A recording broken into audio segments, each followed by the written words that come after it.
Assalamualaikum warahmatullahi wabarakatuh. Tata bacho आज पर बस applications of the chemical effect of electric current यानी electric current chemical application क्या है इसी chemical effect electric current आसान इस्तेमाल करने यानी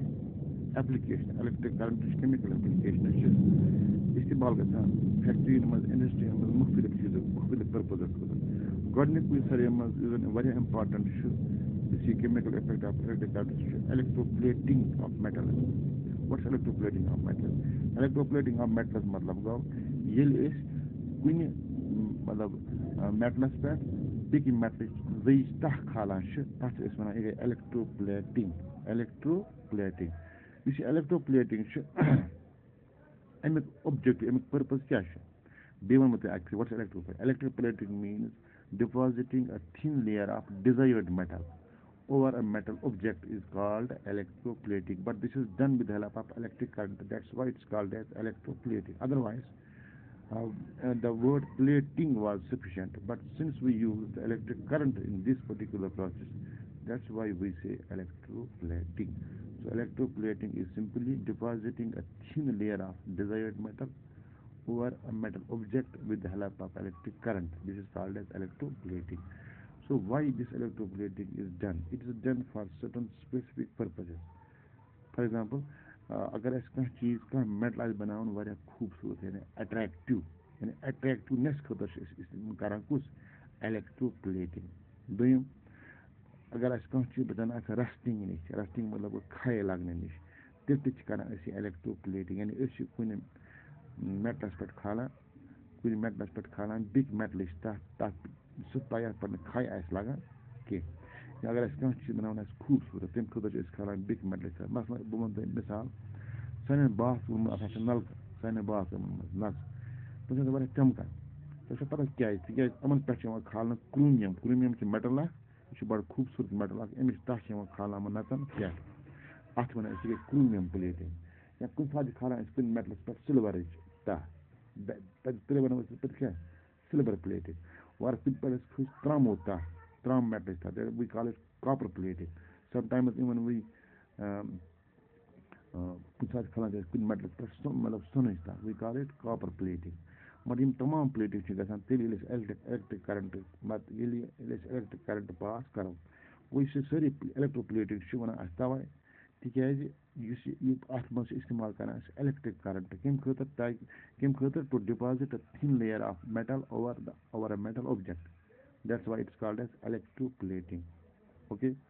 so I am sure that electroplating is now clear. अत मज इस्तेमाल क्रोमियम कर सिल्वर गोल्ड कॉपर इस डिजाइन मेटल तक मतलब बास डिजाइन मेटल यानी इस मेटल कुछ चीज़ ज़्यादा खूबसूरत कर सू इस्तेमाल इस चीज़ इस मेटल कुछ चीज़ खाने बचा करो सू इस्तेमाल So we use even chromium, we use gold, we use copper, we use silver, and accordingly name it. If we use silver, we call it silver plating. If we use copper, we call it copper plating. If we use chromium, we call it chromium plating. If we use, for example, say gold, we call it gold plating. This is one of the applications of chemical effects of electric current. The one next application of this chemical effect, next application of this chemical effect of electric current is purification of metals. यानी metal साफ करन यानी metal ice का इस impure ice so pure करने खुद तो इस्तेमाल करा कुछ we use the chemical effect of electric current मतलब अगर अस मतलब का thin rod आइस कुछ metal thick मतलब का rod आइस metal का rod आइस ये basically impure तो इसमें एक rod ice India for example this rod it's a metal rod, but it's impure. It's full of it's pure metal. It is full of impurities. It is full of it's metal rod. It's called nemos biak मतलब pure metal. Nemos biak nemos pure metal. Nemos impure biak nemos pure. It's impure. You can connect with the positive terminal of the battery. If you battery, you got a positive terminal in the connect. You see pure. You can connect with the negative terminal of the battery. ठीक तो अस चूंकि अमिस कर dip solutions मज for example कुछ water soluble salt कह नमो water soluble salt नमो कह ठीक मतलब یُس اَسہِ پیوٗرِفاے کَرُن آسہِ اَتہِ کیٛاہ گژھِ کٲم اَتہِ گژھِ کٲم یُس یہِ پازٹِو ٹٔرمِنَل چھِ یُس یہِ پازٹِو ٹٔرمِنَل چھُ اَتھ کیٛاہ تھوٚو اَسہِ ناو اِٹ اِز نیمٕڈ ایز اینوڈ یُس یہِ نَگیٹِو تَتھ چھُ ناو کیتھوڈ تَتھ تھوٚو اَسہِ ناو کیتھوڈ وۄنۍ یُتھُے أسۍ اِلیکٹِرٛک کَرنٛٹ اَمہِ مٔنٛزۍ پاس کَرو یُس یہِ میٹَل چھُ یہِ گژھِ ڈِزالو اِمپیوٗر یہِ چھُنہ اِمپیوٗر میٹَل یہِ گژھِ ڈِزالو یَتھ منٛز یَتھ سَلوشَنَس منٛز یُس وی کال اِٹ اِلیکٹرٛولایٹ یُس میٹَل یُس اَتھ منٛز آلریڈی پرٛزَنٹ ڈِزالوڈ فارم منٛز تَتھ کیٛاہ گژھِ سُہ گژھِ ڈِپازِٹ کَتھ پٮ۪ٹھ اَتھ کیتھوڈَس پٮ۪ٹھ ٹھیٖک مگر اِن دَ پیور فارم یُس اِمپیور تیٖژاہ تِم گژھن دِیا لیفٹ بینٛڈ تِم گژھن یَتھ منٛز جمع اِمپیور تیٖژاہ لیفٹ بینٛڈ یِتھ پٲٹھۍ کَرو أسۍ یہِ چھِ مطلب ایٚکوایر کُس مطلب pure میٹَل so we can say one of the applications of chemical effect is the purification of metals. It is other than the electroplating. And پتہٕ چھِ بیٛاکھ production of metals. یعنی metal produce کرنَس منٛز مِثال واریاہ reactive metals چھِ مثلاً sodium چھُ aluminium چھُ magnesium چھُ یِم چھِ گژھان produce they are produced یِم چھِ گژھان produce electrical چھِ کران pass یِم چھِ compound منٛز یِم چھِ آسان compound form منٛز یِم چھِ آسان compound form چاہے sodium آسہِ چاہے aluminium آسہِ یا magnesium آسہِ they are produced ییٚلہِ أسۍ current کرو pass یِہنٛدیو compoundو مٔنٛزۍ when an electric current is passed through their compounds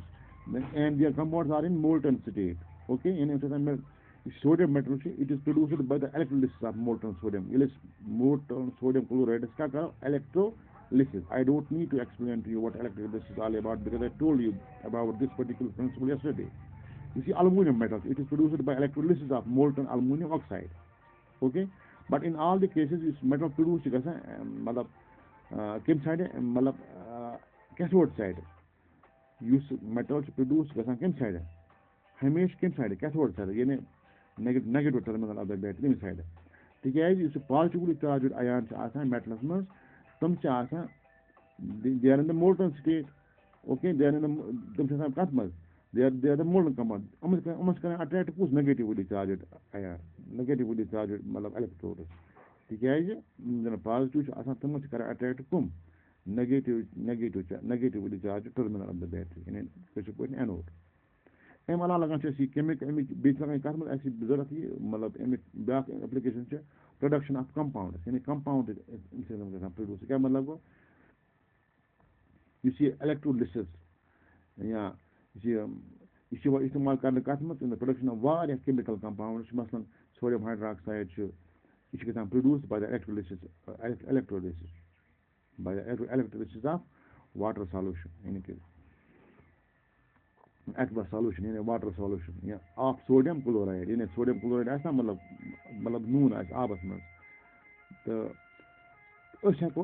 اَمہِ منٛز مطلب کَمپاوُنٛڈٕس مطلب پرٛوڈیوٗس کٔرِتھ کِتھ پٲٹھۍ اَتھ منٛز کرو کیٛاہ الیکٹرسٹی پاس اَمہِ علاوٕ لگان چھِ یہِ بیٚیہِ کَتھ منٛز ڈِکمپوزِشن آف کَمپاوُنٛڈ یعنی کَمپاوُنٛڈ پھٕٹراونَس لگان چھِ یہِ کُس مطلب یہِ chemical effect of electric current ضوٚرتھ یعنی أسۍ ہٮ۪کو کَمپاوُنٛڈ اَتھ منٛز برٛیک تہِ کٔرِتھ مثلاً واٹر ہٮ۪کو أسۍ ڈِکمپوز کٔرِتھ کِتھ پٲٹھۍ into hydrogen and oxygen simply by passing electric current this is called as الیکٹرولیسِس